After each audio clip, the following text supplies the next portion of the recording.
호세아는 북이스라엘의 멸망의 순간을 목도했던 아주 비운의 선지자입니다. 그러니까 예언한 것과 마지막을 목도하는 건 다르잖아요. 그러니까 마지막에 무너지는 것을 봤는데 그 무너지는 게 바로 우상 숭배 때문에 남자들을 다 가나안 여인에게 뺏기고 여인들도 믿음을 잃어버리고 우상을 숭배하고, 그러니까 이게 다 우상 숭배가 뭐냐? 바운드를 한다면 우상 숭배를 음행이라고 했거든요. 음행은 몸으로만 음란한 짓을 하는 것이 음행이 아니라 하나님을 떠난 것을 음행이라고 했다고요. 그러니까 이 바운더리라는 공식과 함께 쓴다면 이런 공식이 성립되는 거예요. 음행 이꼴 바운더리가 없음, 경계가 사라지는 거예요. 이게 음행인 거예요. 음행은 하나님 한 분이 아닌 다른 것을 자꾸 섬기면서 바운더리, 기준이, 축이 우리 교회의 화두로 하면은 이게 사라지는 것이 바로 이 도식이라는 것이죠. 자, 하나님은 호세아를 통해 이스라엘 내가 너무 싫다. 너희가 우상을 숭배하고 나를 떠났으니 내가 너무 마음이 아프다. 그러면서 호세아에게 음란한 고멜과 창기랑 결혼을 시켜요. 기가 막힌 거예요. 그리고 음란한 자식을 다 낳게 하여 그게 이스라엘의 모습인 것을 얘기해요. 자, 그런데 그런 가운데 창기 고멜은 집을 나갔다가 또 들어오고 남의 남자랑 또 자고 이런 일이 반복돼요. 그러면서도 호세아를 통해 말씀하는데 하나님은 이런 모습을 통해 이스라엘을 꾸짖으려고 하는 것만은 아니었어요. 이스라엘에 너 이러니까 망할 수밖에 없다. 이게 하나님의 진의가 아니라 어제 말씀에 묵상됐는데 하나님의 진의는 11장 8절에 명확하게 나와 있어요. 11장 8절 한번 읽어볼까요? 다 같이 시작. 에브라임이여 내가 어찌 너를 놓겠느냐, 이스라엘이여 내가 어찌 너를 버리겠느냐. 내 마음이 내 속에서 돌이키어 나의 긍휼이 온전히 불붙듯 하도다. 네, 내가 어찌 너를 버리겠느냐, 이게 하나님 마음인 거예요. 내가 어찌 너에게 손을 놓겠느냐, 내 마음의 긍휼 불쌍히 여김이 온전히 불타듯 온전히 불일 듯하다. 이게 호세아의 마지막 결론인 겁니다. 그러니까 호세아는 11장에서 끝나면 되는 거예요. 더 이상 13장, 12장, 오늘 본문 읽었잖아요. 13장, 호세아가 몇 장까지 있죠? 14장. 몇 장까지요? 14장까지 있어요. 자, 이 호세아의 결론이 11장에서 끝나도 되는데 14장까지 간 거예요. 14장은 결론이거든요. 그러면 12장, 13장은 뭐냐 하면 뭔가 하실 말씀이 있다는 거죠. 그러니까 12장에서 뭐를 말씀하시냐면 너는 야곱이었다. 이 말씀을 해요. 이게 12장이에요. 그러니까 야곱이라는 이름이 처음 등장해요. 그리고 13장, 12장과 13장에서는 야곱이 너무 약하기 때문에 빠질 수밖에 없는 함정이 있다는 거예요. 하나님이 이걸 아세요, 야곱을. 그래서 너희가 절대로 헛된 것을 구하면 안 된다를 4가지로 말씀하세요. 오늘 이 시간은 요 2가지를 같이 말씀을 나눠볼게요. 첫 번째, 오늘 2절에 보니까 여호와께서 유다와 논쟁하시고 야곱을 그의 행실대로 벌하시며 그의 행위대로 그에게 보응하신다. 야곱이란 단어가 호세아에 처음 등장해요. 여러분 야곱 모르시는 분 없을 거예요. 형 에서와 함께 야곱 에서, 여러분 아시죠? 이 사람이 야곱이에요. 근데 이 파피적으로는 이 말씀 보시면은 다시 한번 봐보세요. 2절에 유다와 논쟁하는, 유다는 아직 망하지 않았고 남유다를 말하는 거예요. 망하지 않았지만 야곱 북이스라엘은 행실대로 벌하고 행위대로 그에게 보응할 거다. 하나님이 이게 진의가 아니잖아요. 어제 말씀에 나는 너를 버릴 수 없다고 하는 거잖아요. 그러니까 이건 뭐냐 하면 종교는 이래요. 종교는 잘못된 일이 있으면 벌 주는 거예요. 이게 종교예요. 근데 하나님은 종교가 아닌 생명이기 때문에, 궁율이기 때문에 나는 너희를 이르지 않겠다라는 말을 하면서 야곱을 등장시키면서 너는 나에게 야곱이었다. 너는 그렇게 고집스럽고 네 맘대로 갔지만 내가 너를 선택하고 내가 너를 택해서 구속사를 이루는 족장의 아버지로 내가 너를 세우지 않았느냐. 12지파의 아버지가 야곱이잖아요. 이제 그 말씀을 하시는 거예요. 그래서 오늘 3절, 4절 보시면 야곱은 모태에서 그의 형의 뒷발꿈치를 잡았고 다 같이요. 또 힘으로는 하나님과 겨루되 천사와 겨루어 이기고 울며 그에게 간구하였으며. 자, 이게 야곱의 생애를 말하는 것이 아니라 야곱이 어떠한 자였음을 지금 호세를 통해서 말씀하는 거예요. 야곱은 태생부터가 형의 발 뒤꿈치를 붙잡았던 자예요. 야곱이란 이름 자체가 속이는 자입니다. 평생 그는 속여요. 그는 장자가 되지 못한 것을 참지 못해요. 그래서 형 에서도 속이고 아버지도 속이고 삼촌 라반도 속여요. 속이는 대가로 아내 4명을 얻기도 하고 엄청난 재물을 얻기도 해요. 그러다가 그는 고향에 너무 돌아가고 싶은 거예요. 21년 만에 고향을 가고 싶은데 형 에서가 자기를 죽일까 봐 어떻게 하죠? 모든 재물을 다 모아다가 형한테 다 바쳐요. 사실 형한테 바치는 야곱은 굉장히 머리가 똑똑한 사람이에요. 형이 설마 자기를 죽일까? 이제 이 마음을 가졌던 거예요. 그러다가 야복강에서 그는 결사적으로 씨름합니다. 천사하고. 그래서 환도뼈, 이 옆에 넓적다리 뼈가 부러질 때까지 그는 천사를 놓지 않아요. 그래서 그는 마침내 이뤄요.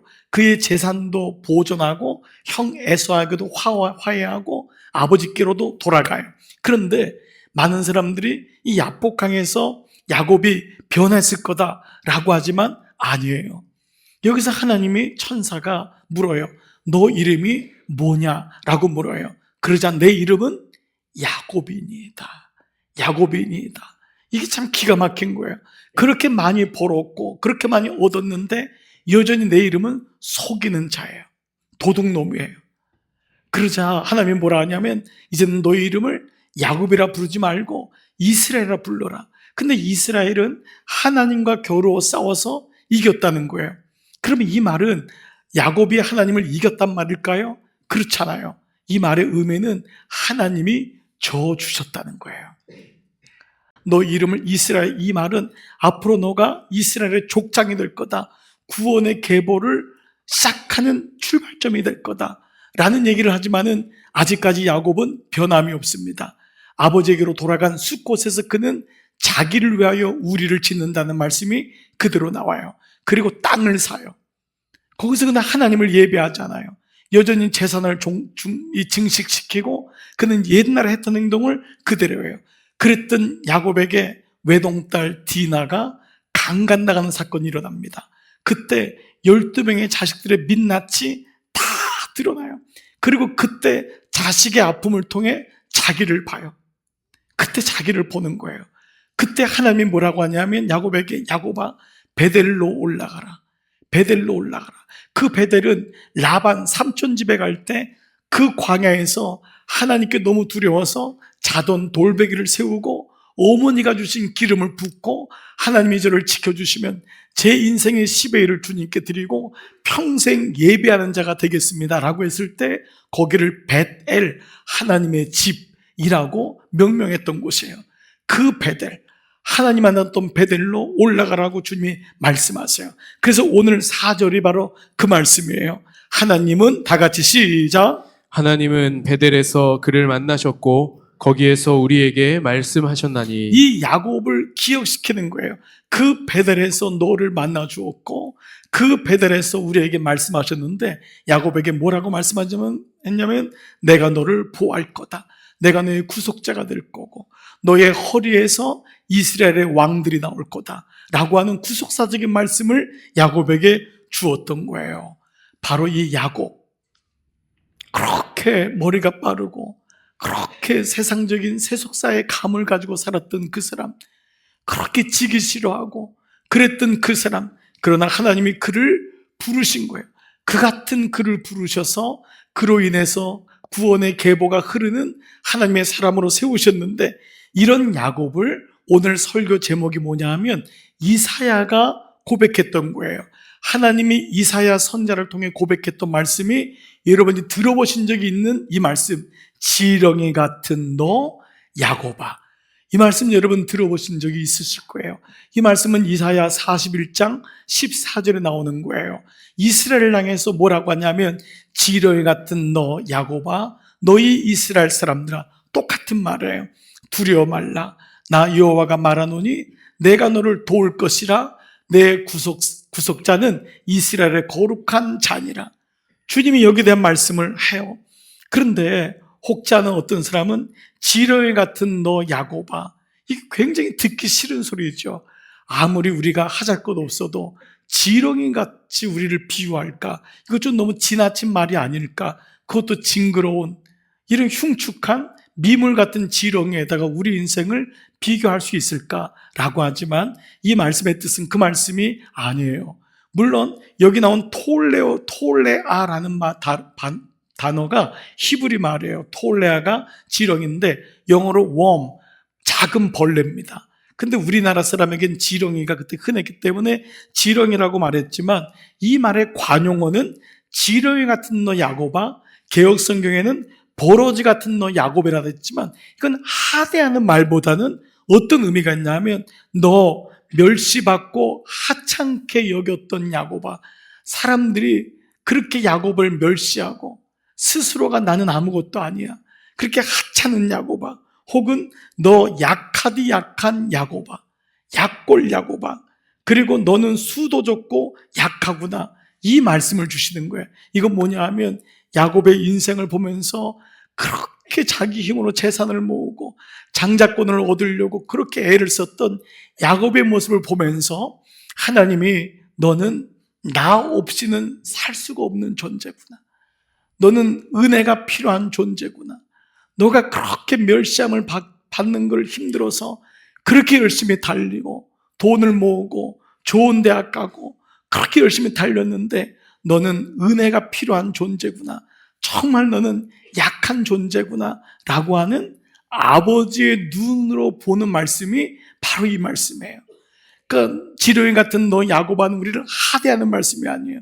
정말 너는 약하구나, 너 약한 야곱아, 너 정말 그 숨기고 살았던 너 야곱아, 너는 강한 줄 알고 달렸는데 너는 강한 자가 아니다 라고 하는 그 아버지의 마음이 그대로 들어와 있는 거죠. 그래서 오늘 본문은 이 같은 야곱의 인생이 얼마나 약하고 불쌍하신지를 야곱을 통해서 그 하나님의 마음을 드러내는 이것을 보고 있어요.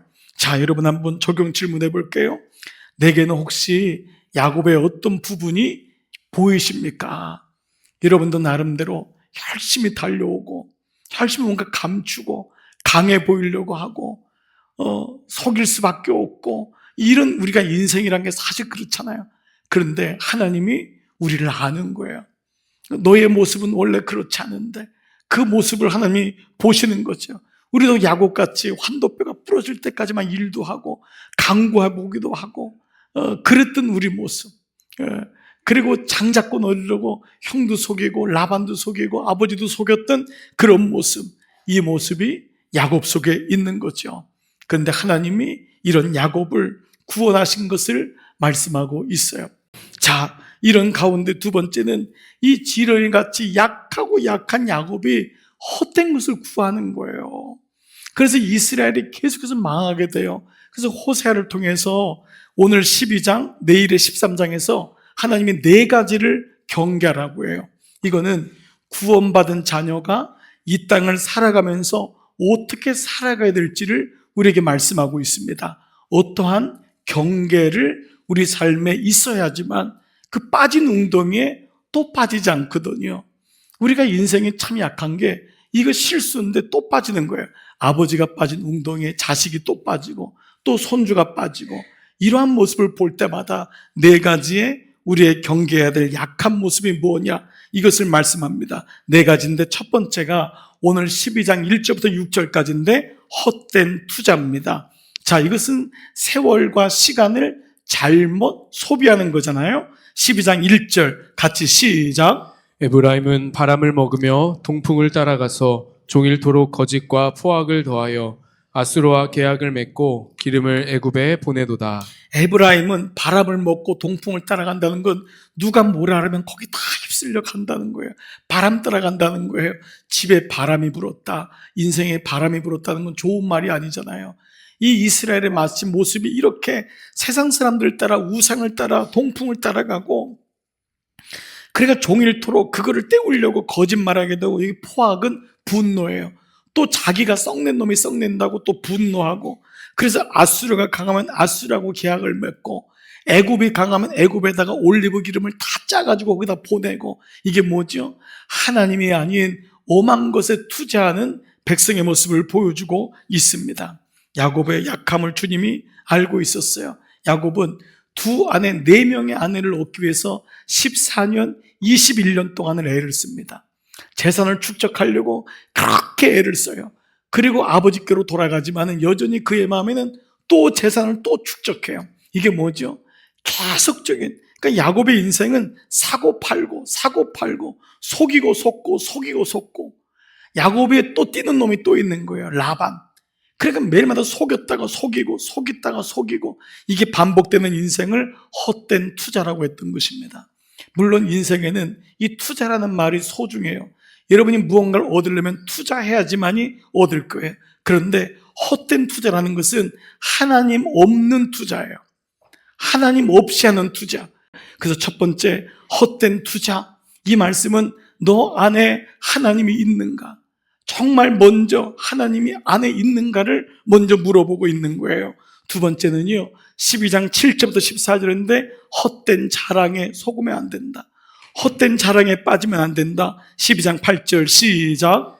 에브라임이 말하기를 나는 실로 부자라. 내가 재물을 얻었는데 내가 수고한 모든 것 중에서 죄라 할 만한 불의를 내게서 찾아낼 자가 없으리라 여기 하였거든요. 실로 부자라. 야곱은 자기가 부자라고 생각했지만 여기 원어를 따라가면 하나님 없는 부자란 말이에요. 모아도 배가 고픈 거예요. 여러분, 우리도 세상 살다 보면 부자가 그립습니다. 그리고 부럽습니다.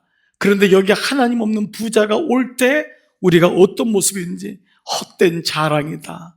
헛된 자랑이다. 내 안은 혹시 헛된 자랑이 있는가? 야곱은 하나님의 은혜를 잊어버리고 무언가 이것이 자기의 자랑될 만한 것을 쫓아다녔던 거예요.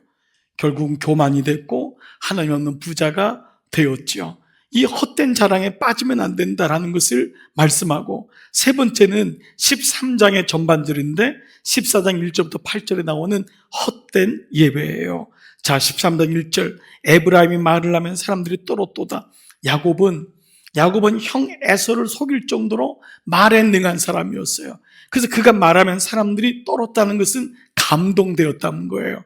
그런데 실제로 그는 하나님을 예배한 것이 아니라 이스라엘 중에서 자기를 높이더니, 예배를 드리는 이유가 뭐냐 했더니 하나님이 아니라 자기였대요. 여러분, 이건 우리가 많이 빠질 수 있는 영역이에요. 여러분, 우리가 이 시간 하나님을 예배하러 왔는데 내가 예배의 중앙에 있는 거예요. 내가 하나님보다 더 중요한 게 나인 거예요. 그래서 야곱이 바알로 말미암아 범죄하였거늘, 이 바알이 뭐가 되냐면 야곱에겐 자식들이 돼요. 하나님을 더 사랑하냐, 자식들이 더 사랑하냐? 우리 자식이 소중한데 하나님이 주신 거잖아요. 이 우선순위가 바뀌는 거예요. 이 바알 대신에 물질이 들어가고 직장이 들어갈 때가 있어요. 직장과 물질은 너무 소중해요. 그런데 우선순위가 바뀌면 바알이 되는 거예요. 이게 참 아주 경계가 미묘하죠. 경계를 세우지 않으면 바알이 되기도 하고 하나님이 주신 후대하심이 될 수 있다는 거예요. 그 경계가 너무너무 소중하다는 거예요. 그래서 오늘 이 말씀에 헛된 예배다. 야곱은 예배를 드렸지만 거기에 하나님이 없었어요. 오로지 잘 나가는 내가 있어야 되는 거예요. 내가 있어야지만 예배를 드리지. 그런 마음이 우리 안에 있었던 거예요. 실상은 자기 자신을 높이는 것이 예배였다라는 것을 말씀하고 있어요. 네 번째는 13장 9절부터 16절은 헛된 고집이에요. 이 헛된 고집은 앞에 있는 헛된 투자, 헛된 자랑, 헛된 예배를 하게 하는 동력이 됩니다. 자, 이 말씀이 13장 9절인데요. 이스라엘아, 내가 패망하였나니 이는 너를 도와주는 나를 하나님을 오히려 대적하고 매일마다 뭐라고 하냐면 내게 이르기를 내게 왕과 지도자들을 주소서. 하나님이 왕인데 하나님이 아닌 다른 것을 달라고 계속하는 거예요. 그 왕들한테 배반당했는데 또 왕들을 또 달래요. 이걸 가르쳐 뭐라 그러죠? 고집이라고 하는 거예요. 우리 안에 하나님을 향해서 대적하는 마음 중에 정말 고약한 게 있습니다. 고집입니다. 하나님이 이렇게 만지실 때 돌아와야 되는데 돌아오지 않는 마음이 우리 안에 있는 거예요. 그래서 이 고집은 교만과 강박함으로 가게 됩니다. 고집이 고집을 또 만들고, 그래서 계속해서 하나님 말씀이 들리지 않을 때가 너무 많다는 것이죠. 그렇습니다. 자, 이 네 가지를 한번 적용 질문해 볼까요? 나는 어느 부분에 약합니까? 헛된 투자, 헛된 자랑, 이생의 자랑이 얼마나 많아요? 내 가문, 내가 나온 학교, 내가 가진 직장, 헛된 예배, 하나님이 없는 예배, 다른 것으로 대치되어 있는 것은 아닌지, 그리고 그것이 나의 헛된 고집으로 인하여, 이것을 하나님은 야곱을 알았기 때문에 이 야곱에게 네 가지에 빠지면 안 된다, 이것을 12장, 13장에서 말씀하고 있다는 것입니다. 사랑하는 여러분, 하나님은 야곱이 약한 것을 아셨어요. 그래서 지렁이 같은 너 야곱아, 약하디 약한 야곱아, 그를 불쌍히 계세요. 하나님이 궁휼히 여기시는 거예요. 하나님 우리 인생을 보고 나 없으면 너를 도와줄 자가 누가 있느냐. 저는 이게 너무 감사해요. 세상에 어떤 사람이 아닌 하나님이 우리를 보시면서 지렁이 같은 너 야곱아, 밟으면 밟힐 수밖에 없는 너 야곱아, 근데 내가 너의 구속자가 되었다. 내가 너를 사랑하는데 너가 어디로 가느냐. 이게 호세아서의 말씀이고, 그 약하디 약한 야곱이 자꾸 빠져들어가니까 헛된 투자, 거기 빠지면 안 된다. 헛된 자랑, 거기 빠지면 안 된다. 헛된 예배, 그거 드리면 안 된다. 헛된 고집 피우면 안 된다. 그러면서 야곱을 하나님께서 세워나가세요. 그래서 호세아 마지막이 14장이거든요. 14장의 1절이 여호와께서 이르시되 이렇게 나와요. 그리고 2절에 바로 나온 게 뭐냐 하면 이 말씀이에요. 너는 말씀을 가지고 여호와께 내게로 돌아오라. 말씀을 가지고 돌아오라. 이 경계가 없었던 거예요. 말씀을 모르니까 노를 못하는 거예요. No, K-N-O-W 안에 노가 있는 거예요. 말씀을 알아야지, 여호와의 지식이 있어야지, 하나님을 알 때 하나님이 이건 아니야 라고 말씀할 때 노라고 할 수 있는 거예요. 그래서 그 말씀을 가지고 내게로 돌아와 이르기를 모든 불의를 제거하시고 선한 발을 받으소서. 우리가 수송아 씨를 대신하여 입술로 열매를 주게. 주님, 저는 주님의 딸입니다. 저는 주님 없으면 살 수가 없습니다. 주님, 저는 약합니다. 주님이 나의 구주가 되십니다. 주님만이 나의 영원한 아버지가 되십니다. 이 고백이 날마다 입술의 열매로 고백되는 것이죠. 그래서 호세아 맨 마지막 절 14장 9절은 누가 지혜로우냐, 누가 총명스러우냐, 누가 지혜가 있어 이런 일을 깨닫고 누가 총명이 있어 이런 일을 알겠느냐. 여호와의 도는 정직하니 의인은 하나님의 자녀는 그 길로 다니거니와, 그러나 죄인은, 하나님을 떠난 자는 그 길은 죄인이 널어놓은 그 길을 헛된 웅덩이로 걸려 넘어지느니라. 의인은 하나님 말씀을 가지고 여호와께로 돌아오는 자지만 악인은, 죄인은 자기가 파놓은 웅덩이에 또 걸리고 또 걸린다는 것을 말씀하고 있습니다. 사랑하는 여러분, 이번 한 주 너 지렁이 같은 너 야곱아, 지렁이 같은 너 찬영아, 지렁이 같은 너 누구야, 주님 이 음성을 들으시기 바랍니다. 너는 내가 아니면 도와줄 자가 없구나. 너는 약하디 약하구나. 주님, 제가 약합니다. 주님의 지혜를 주십시오. 주님, 제가 약합니다. 저에게 아이를 잘 섬길 수 있고 아이를 교육할 수 있는 은혜를 주십시오. 제가 직장 생활을 잘 감당할 수 있는 지혜를 주십시오. 제가 어떻게 하면 믿음을 잘 가질 수 있을까요? 주님, 지혜와 총명을 주옵소서. 이 은혜가 여러분의 삶 가운데 임하기를 주의 이름으로 축복합니다.